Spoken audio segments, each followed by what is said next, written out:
Bounces underneath. Easy lay for Howard. As Howard somehow spins that in, plus the foul. Cunningham connects on another three. Boston, good look inside. Howard lays it in. Cunningham connects on a three. Cunningham again. Nice find from McDonald, and Howard lays it in. Shot clock at 3. Finds Howard. Her jumper, sure. Cunningham. Picture this. Caitlin Clark sits on the bench frustrated but supportive, watching her team battle without her for the 7th straight game, but something incredible is happening. The Indiana Fever just pulled off their 5th consecutive win, marking their longest winning streak in a decade. They're now sitting pretty in 5th place, just 1.5 games away from 2nd place. How is a team supposed to fall apart without their superstar doing the exact opposite? So how exactly did the Fever destroy the Seattle Storm? What did Natasha Howard do that put her alongside Tamika Catchings? And Sophie Cunningham did that, made her teammates call her firecracker. If you support the Fever, then comment, "I've got the fever, let's go." That's a PNW win! W's in the chat. W's in the chat. Oh my gosh. That one just aged me, but we're getting better. Shoot, good win. Win's a win. A dub is a dub, so keep on rolling. Here's what most people don't understand about the Fever's current situation. This isn't just another regular season game. The Indiana Fever entered the game against the Seattle Storm sitting in 6th place with a 16-12 record, but within striking distance to get the 2nd seed entering the playoffs. Every single game matters now for playoff seeding and home court advantage. You can't afford to lose games when the standings are this tight. You're kind of part of the jumble in the standings where you're 16-12, Seattle 16-12, there's a lot of teams kind of game above, game below. Just how important does it make this game and this road trip? I mean, I think that the situation that we're in right now, every game is important. And, every game that we're playing is there's got to be a sense of urgency. And oftentimes in the second half of the season that happens anyway, but certainly the way that things are with the standings and opportunities to get wins and get tough wins on the road are important. But we have to take it one game at a time, and we have to be where our feet are, and we got to attack a great Seattle team. This West Coast road trip could make or break their entire season. They still have tough games against Las Vegas, Phoenix, and Minnesota coming up. Those teams won't make it easy. The pressure is real because a bad road trip could drop them out of playoff position completely. But here's the crazy part. Without Clark, the Fever discovered something powerful. They're not just surviving, they're actually playing their best basketball in a decade. 7 straight games without their superstar, and they're currently 9 wins, 7 losses in games without her. That's not supposed to happen when you lose your best player. I think first and foremost, we got a great group of women. They're team first. They pull for one another. They're selfless, and they're capable. And when you have that, it just they've been resilient all year long, and they rally together. They're a connected group, and I think that's really important. And we have capable players. We certainly play a little differently without Caitlin on the floor. But the confidence that each one of these women has gotten in the ability to make plays in big moments. Most championship teams eventually learn. When one star goes down, everyone else must level up. Coach Stephanie White talked about how this team's identity transformed from Clark-dependent to collectively unstoppable. Boston became a facilitator. Kelsey Mitchell provided veteran leadership. Howard took on expanded scoring roles. Role players like Ari McDonald stepped up with vital speed and playmaking skills. Sophie Cunningham and Lexi Hall brought the fire. The depth that we have, so that you really never can key on 1 or 2 players. We've got multiple players that can step up and have big games for us. I think it makes us more balanced on the offensive end, and the versatility that we have defensively has been big for us. And so, I think this group's been resilient. They've come together, they're playing really well together, and they play for each other, and you really can't discount how important that is when you're playing for the person beside you. White actually calls Clark's absence a blessing in disguise because it forced other players to find their roles. The team now runs a more balanced offensive attack with better ball movement and improved defensive versatility. They're harder to scout because different players can hurt you every night. This 5-game winning streak proves the fever of championship depth. When Clark returns to this improved team, they'll be absolutely dangerous. Think about it. You take a team that's already winning without their best player, then you add that best player back. That's how championship runs start, but it was one player's explosive performance that really caught everyone's attention and earned her a nickname that perfectly captures her impact. Storm team's second best defensive rating in the league, but you've been able to find some shots and spots so far today. How have you been able to do that? Yeah, they're heavy in the paint. We have great post players, and they have to cover them. Seattle's a great defensive team. They're long, they're athletic, but the weak side's wide open. So as long as we keep the ball popping, I think we're going to find nice shots. Sophie Cunningham just lit up Seattle like the 4th of July, but here's what makes her performance absolutely mind-blowing. Most people don't know. Cunningham entered this game shooting lights out from three-point range all month long. She's been the league's hottest three-point shooter in July, but she was carrying a massive burden that would have crushed most players. Gabby Williams storms inside, can't finish it, follows it up into the arms of Bibby, just signed for the rest of the season by Indiana. Been a perfect fit at the stretch 4. Cunningham connects on a 3.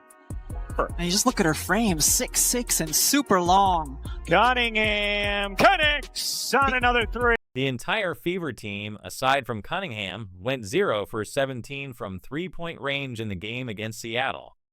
Every single player except one completely failed from beyond the arc. Think about that pressure. Your whole team can't buy a three-pointer, and you're the only one keeping the offense alive from deep. That's championship-level mental toughness right there. Cunningham stepped up when it mattered most. She drained 4 three-pointers and scored a season high. 17 points in 33 minutes. She shot an incredible 5 of 6 from the field and 4 of 5 from beyond the arc. When everyone else was struggling, she became the engine that kept this offense running. You brought it up before, though, and to Noe there. Double overtime game and then a day game today. Cunningham again. Sophie Cunningham, 3 for 3 from deep. Mitchell and Boston would combine for that. You'd never think this would be the score. Cunningham again. Sophie Cunningham has tied her season high, 16 points. Come in with confidence, and she has certainly been that from the jump of this game. Her teammates immediately knew they witnessed something special. Natasha Howard called her a firecracker after the game on social media. That nickname captures exactly what Cunningham brings to this team. She explodes when you need her most and provides the spark that ignites everyone else. It shows the growth that we've had as a team, because early in the season we were just so inconsistent, and if teams were to do that, we would normally lose those games, but it just shows that we're getting closer, we're trusting each other, and I think that's the biggest part, is trusting and knowing that we can win those games even if they go on runs. The numbers behind Cunningham's July shooting spree reveal why she's become the leading candidate for 6th Person of the Year. She scored in double figures in 8 of her last 10 games, with Clark sidelined Cunningham stepped into the starting lineup and showed she belongs there permanently. Her clutch shooting kept the Fever alive when their offense could have completely collapsed. Alia Boston said Cunningham's presence on the perimeter opened up opportunities for her to score inside. Even Kelsey Mitchell, who had a tough shooting night, acknowledged Cunningham's impact. Mitchell said Cunningham facilitated for us offensively down the stretch. It's been a lot of ups and downs in the WNBA this season. To take care of business in a winning streak like this, what does that sort of say about how this team's come together?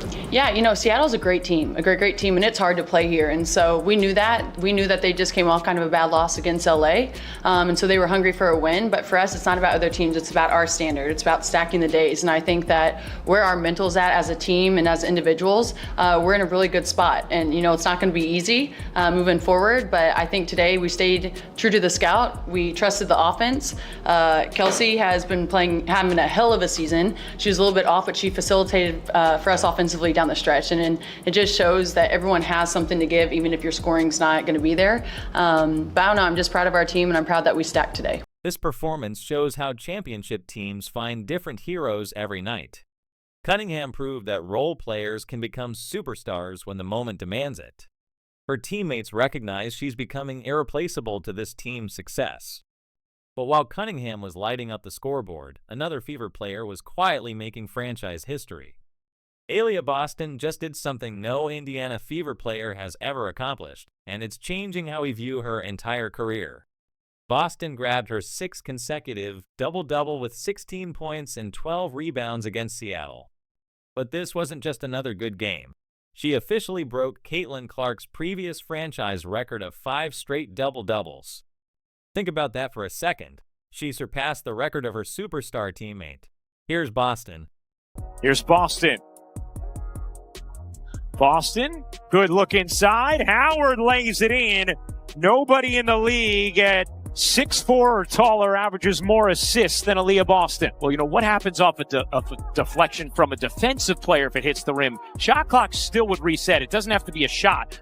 As Howard somehow spins that in, plus the foul. This performance shows how championship teams find different heroes every night. Cunningham proved that role players can become superstars when the moment demands it.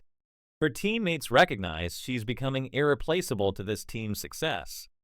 But while Cunningham was lighting up the scoreboard, another Fever player was quietly making franchise history. Aaliyah Boston just did something no Indiana Fever player has ever accomplished, and it's changing how we view her entire career. Boston grabbed her 6th consecutive double-double with 16 points and 12 rebounds against Seattle. But this wasn't just another good game. She officially broke Caitlin Clark's previous franchise record of 5 straight double-doubles. Think about that for a second. She surpassed the record of her superstar teammate. Here's Boston. Here's McDonald. Bounces to Boston, center of the lane, able to flip it in. It's another double-double for Aaliyah Boston. Here's Mitchell. Good look. Boston finishes plus the foul. A chance for 3 for Aaliyah Boston. See Mitchell. And it has to be frustrating for Kelsey Mitchell the way she shot the ball today, but you continue to work, continue to play hard. She makes the right. Many questioned whether Boston could handle expanded responsibilities without Clark running the offense. Critics wondered if she'd fold under pressure when the spotlight shifted to her. Would she crumble? When teams started game planning specifically to stop her, the answer came back loud and clear.